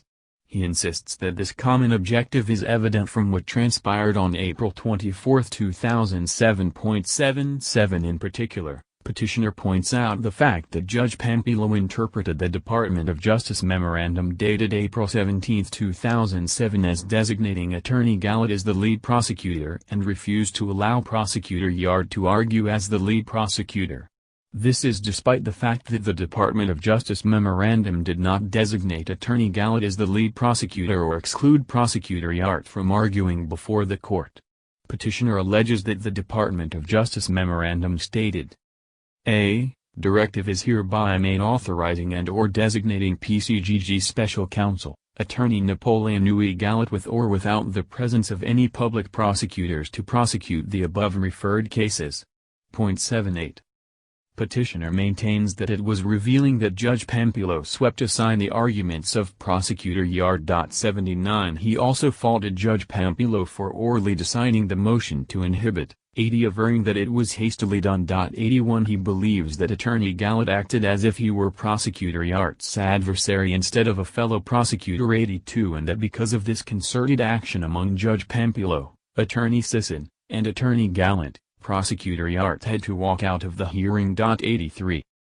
Petitioner asserts that the commonality of purpose was also shown by the risky procedure resorted to by Attorney Sisson, who, in one hearing, waived his written opposition to the motion to inhibit, the cross-examination of petitioner, and the presentation of evidence. 17. Also, the conduct of counsel for Imelda Marcos provides yet another glimpse into a sort of commonality of purpose shared by Judge Pampillo and Imelda Marcos. When Prosecutor Yard insisted on his right to file a reply to Attorney Sisson's opposition to the motion to inhibit, the latter conveniently withdrew his written opposition. When Judge Pampillo realized that he could not proceed with the presentation of evidence for the accused without first requiring the prosecution to submit its formal offer of evidence, Attorney Sisson, who had earlier sought a single setting for petitioner's cross-examination and the presentation of Imelda Marcos' evidence, suddenly relinquished his intention to cross-examine the petitioner. Then, later, when it was already time for him to present evidence for the accused, Imelda Marcos, Attorney Sisson merely bracketed and marked a solitary statement in the testimony of Attorney Cesario del Rosario and then waived further presentation of evidence. He resorted to this risky procedure instead of being more cautious by filing a demurrer to evidence. 84. Petitioner also assails the circumstances surrounding the promulgation of Judge Pampillo's decision. He suggests that there must have been a direct liaison between Judge Pampillo and Attorney Sisson, because without one, under the circumstances, Respondent Imelda would not have been able to file an urgent motion to lift temporary restraining order ad coelum in time for the original scheduled promulgation to proceed. 85 Further, he alleges that Judge Pampillo told reporters that promulgation would proceed on May 23, 2007 despite the issuance of the temporary restraining order because Respondent Imelda was working on having the temporary restraining order lifted. 25. On May 23, 2007, Judge Pampillo went to court ready to promulgate his decision despite the fact that he was already served with the trial court's TRO in the afternoon of May 22, 2007.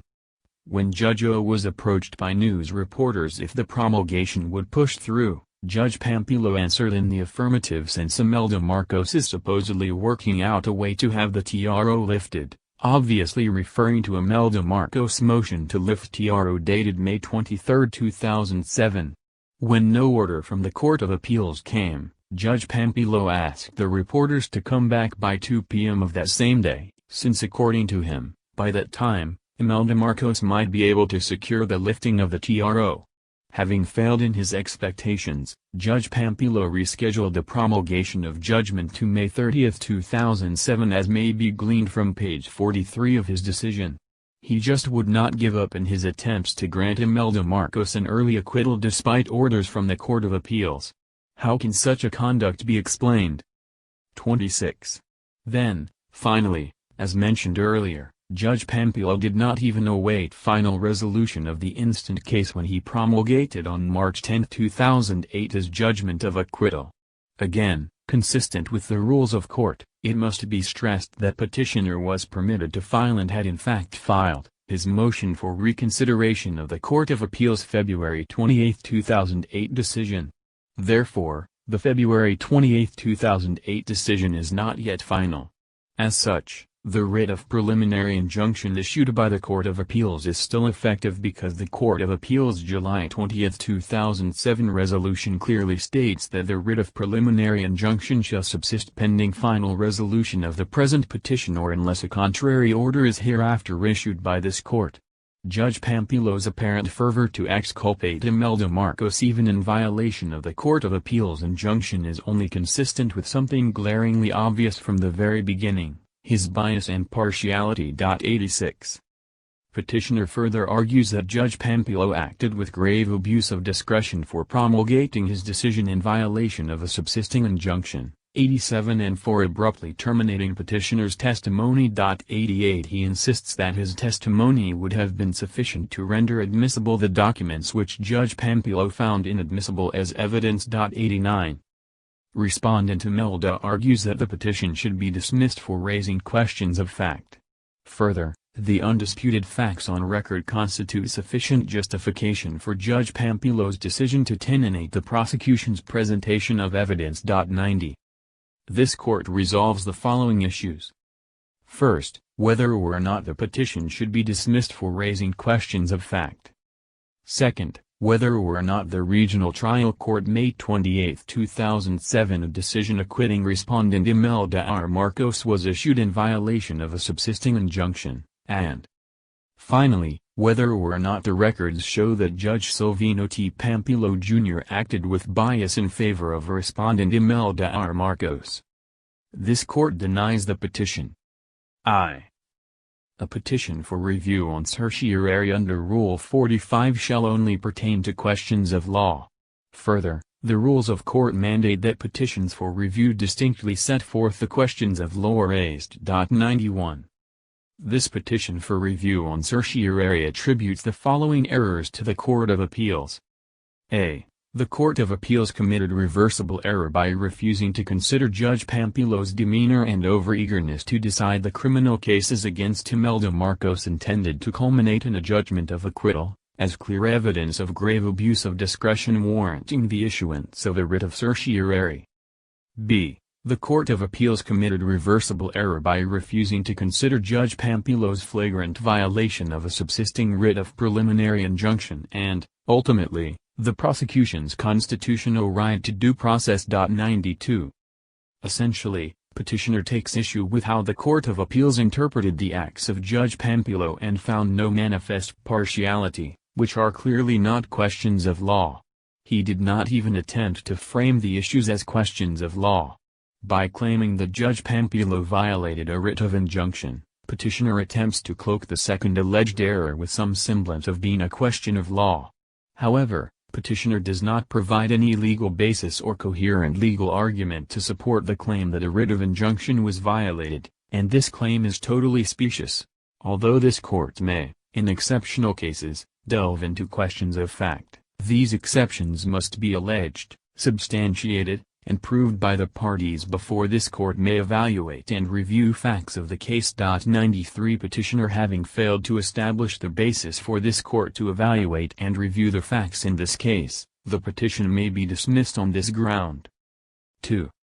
The Regional Trial Court decision dated May 28, 2007 and promulgated on March 10, 2008 was not issued in violation of the Court of Appeals writ of injunction.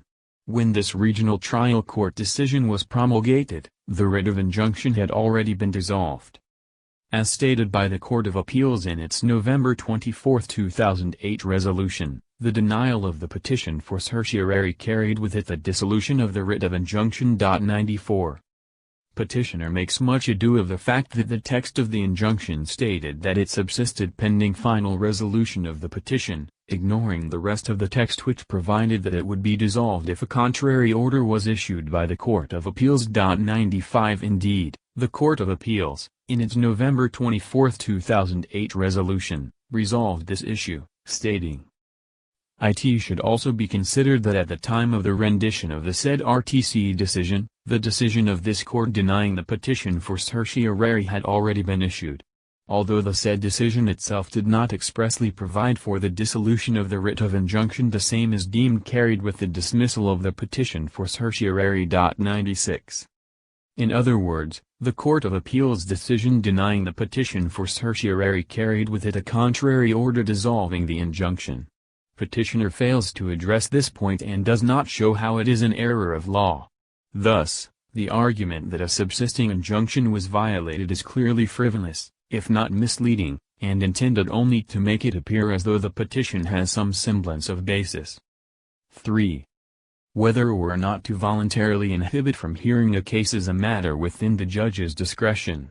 Absent clear and convincing evidence to overcome the presumption that the judge will dispense justice in accordance with law and evidence, this court will not interfere. 97. On the inhibition of judges, Rule 137 of the Rules of Court provides. Section 1. Disqualification of judges. No judge or judicial officer shall sit in any case in which he, or his wife or child, is pecuniarily interested as heir, legatee, creditor or otherwise, or in which he is related to either party within the sixth degree of consanguinity or affinity, or to counsel within the fourth degree, computed according to the rules of the civil law, or in which he has been executor, administrator, guardian, trustee or counsel, or in which he has presided in any inferior court when his ruling or decision is the subject of review, without the written consent of all parties in interest, signed by them and entered upon the record. A judge may, in the exercise of his sound discretion, disqualify himself from sitting in a case, for just or valid reasons other than those mentioned above. The import of Rule 137, Section 1 of the Rules of Court was explained in Pimento v. Salanga: 98. Thus, the genesis of the provision, paragraph 2, Section 1, Rule 137, not to say the letter thereof, clearly illumines the course of construction we should take. The exercise of sound discretion, mentioned in the rule, has reference exclusively to a situation where a judge disqualifies himself, not when he goes forward with the case. 4. The permissive authority given a judge in the second paragraph of Section 1, Rule 137, is only in the matter of disqualification, not otherwise. Better stated yet, when the judge does not inhibit himself, and he is not legally disqualified by the first paragraph of Section 1, Rule 137, the rule remains as it has been: he has to continue with the case. So it is, that the state of the law, with respect to the situation before us, is unaffected by the amendment, paragraph 2 of Section I, Rule 137, introduced in the 1964 rules. And it is this: a judge cannot be disqualified by a litigant or his lawyer for grounds other than those specified in the first paragraph of Section I, Rule 137.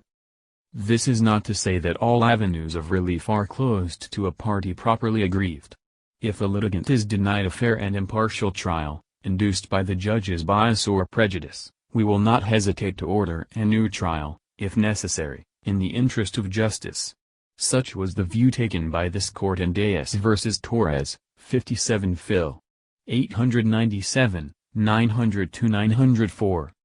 In that case, we found that the filing of charges by a party against a judge generated resentment on the judge's part that led to his bias or prejudice, which is reflected in the decision. We there discoursed on the principle of impartiality, disinterestedness, and fairness on the part of the judge, which is as old as the history of court.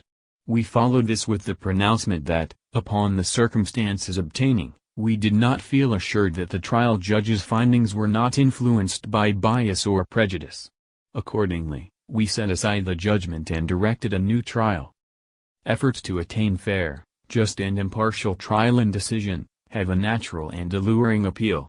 But, we are not licensed to indulge in unjustified assumptions, or make a speculative approach to this ideal. It ill behooves this court to tar and feather a judge as biased or prejudiced, simply because counsel for a party litigant happens to complain against him. As applied here, Respondent judge has not as yet crossed the line that divides partiality and impartiality. He has not thus far stepped to one side of the fulcrum. No act or conduct of his would show arbitrariness or prejudice. Therefore, we are not to assume what respondent judge, not otherwise legally disqualified, will do in a case before him.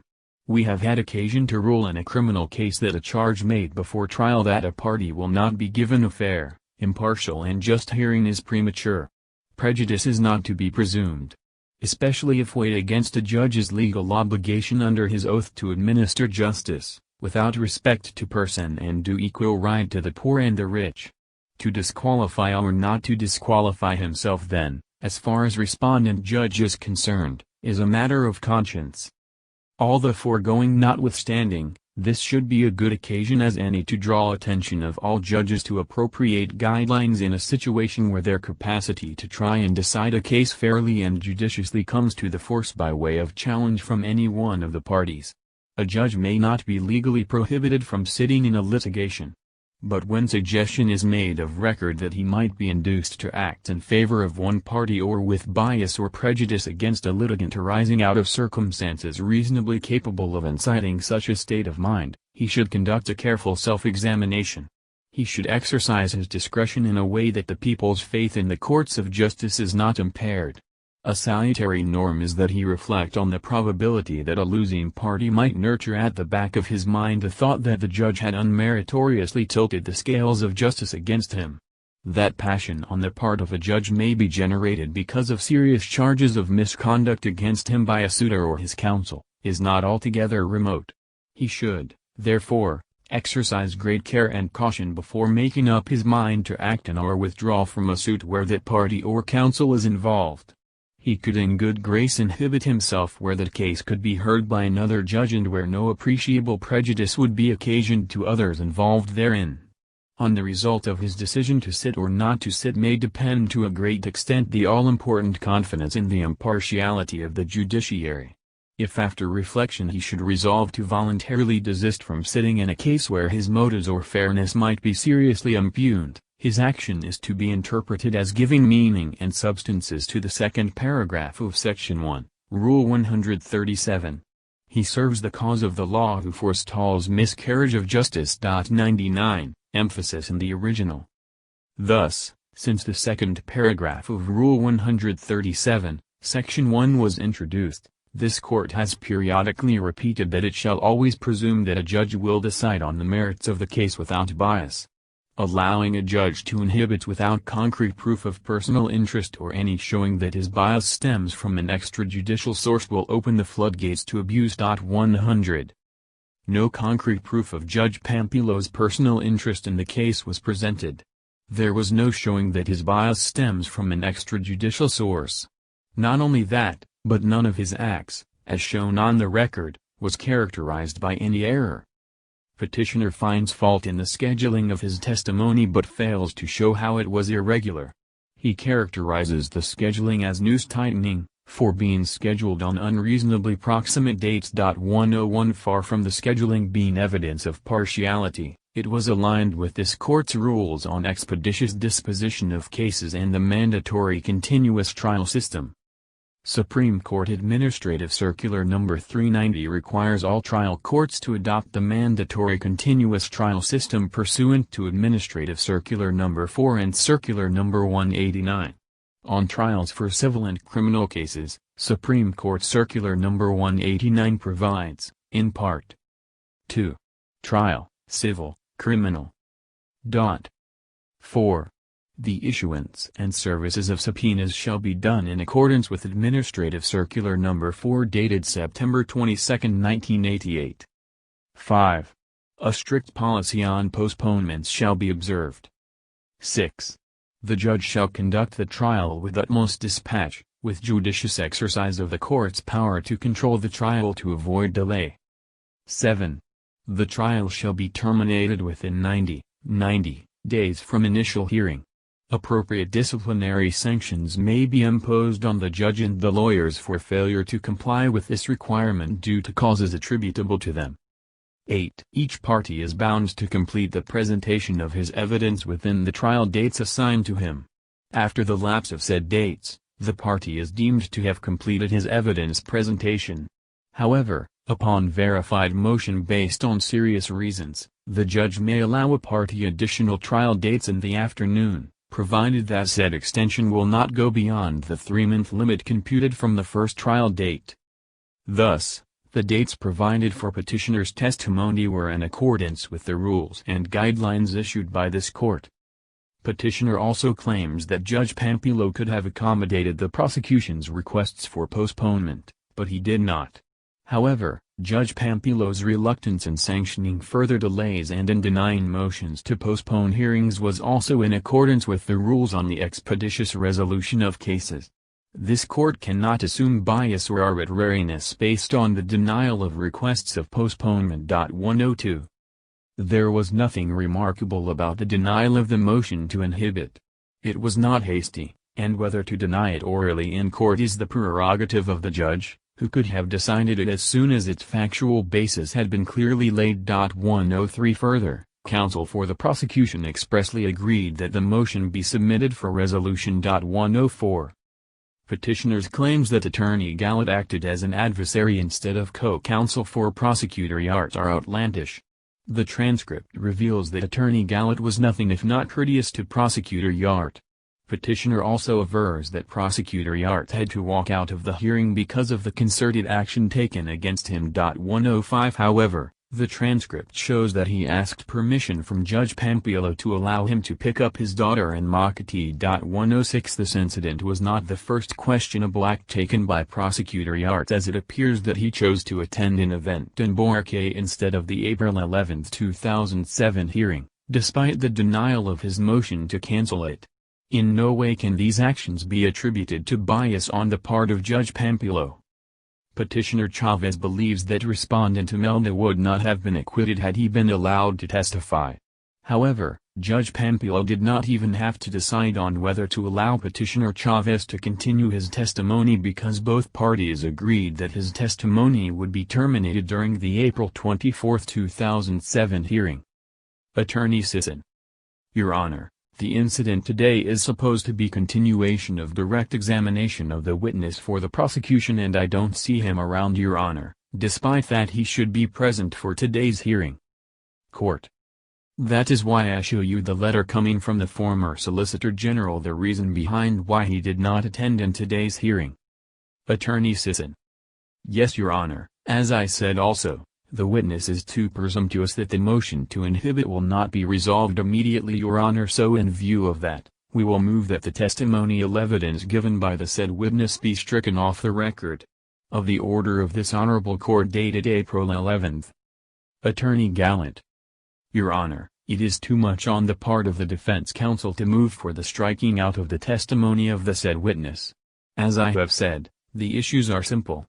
The witness has already testified and the witness is still very much willing to continue his testimony.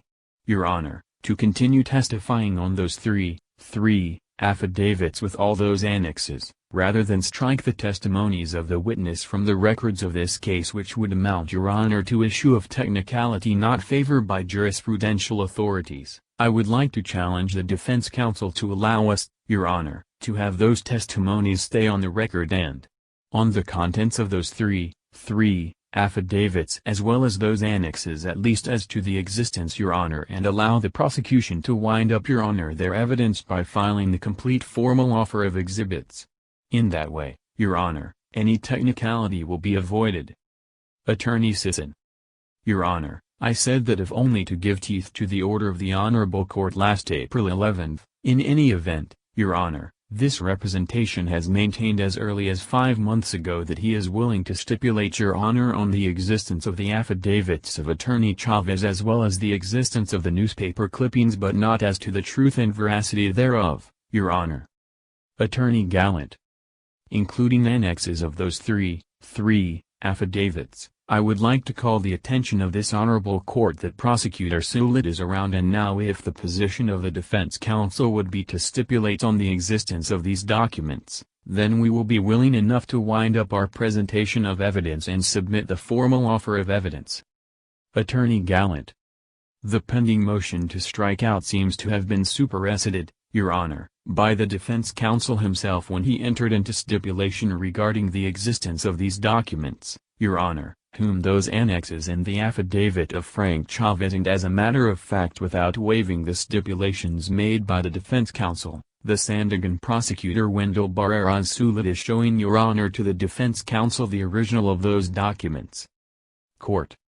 Is that correct, Attorney Sisson, that the testimony of former Solicitor General Frank Chavez remains in the records considering the existence of three affidavits as well as the newspaper clipping and the annexes? Attorney Sisson. Yes, Your Honor. Only as to the existence of these documents, it is subject to our cross-examination. Attorney Gallant. So the affidavit dated October 6, 1999. Court. So the testimony of former Solicitor General Frank Chavez is now deemed terminated, correct me if I'm wrong. Attorney Gallant. Yes, Your Honor. Court. But you will cross-examine the witness Frank Chavez after the cross-examination. You will file your formal offer after the cross-examination. Attorney Sisson. Your Honor, I will not cross-examine anymore. Court. Okay, order. Considering the manifestation of both counsels, the testimony of the former Solicitor General Frank Chavez is now deemed terminated and that the defense counsel manifested that he is no longer cross-examining the witness. So ordered. 107. As is apparent from the records, petitioner's testimony was not terminated abruptly by Judge Pampillo. Rather, the termination of his testimony was expressly agreed to by the prosecution, having obtained a stipulation from the defense counsel on the existence of the document which petitioner was to identify. Petitioner's claim that respondent Imelda would not have been acquitted had petitioner been allowed to continue his testimony is not only wildly speculative, but it is also devoid of basis. What he would have identified was a certification of Swiss banking documents, addressed to petitioner in his capacity as Solicitor General of the Philippines, stating, in part, there is no disposition in any of the criminal proceedings applicable in Switzerland providing for the certification of banking documents. If a witness or a bank submits Xerox copies to a criminal authority, these documents become automatically and without any certification conclusive evidence.